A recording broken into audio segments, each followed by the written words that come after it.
யாரெல்லாம் காணிமட வேலைக்கு தேவை, யாரெல்லாம் தேவையில்லைன்னு அவர் ஃபீல் பண்ணுறாரோ என்னமோ அப்படின்னு எனக்கு மனசுக்குள்ளே அப்போ பட்டது. இது சார்ந்து ஒரு தடவை சாமி சொல்கிறார், காணிமடம் கும்பாபிஷேகம், காணிமடம் கோயில், இந்த பிச்சைக்காரனோட வேலை எல்லாத்துக்கும் யார் யார் செய்யணும் அப்படிங்கிறத தீர்மானிக்கிறது என்னோட அப்பா. அவர் நினைக்காம நீ இந்த பிச்சைக்காரன் பக்கத்துலேயே வர முடியாது, பிச்சைக்காரனோட வேலைக்கும் வர முடியாது அப்படின்னு சாமி சொன்ன விஷயங்களில் இதுவும் ஒன்று.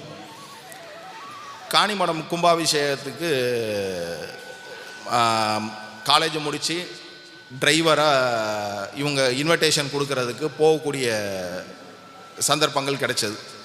அப்போ ஒவ்வொருத்தங்களோட வீட்டுக்கு போகும்போதில் அங்கே போய் பஜன் பண்ணதில் பார்க்கறதுல ஒவ்வொரு அனுபவங்கள், ஒவ்வொருட பக்தர்களோட அனுபவங்கள்லாம்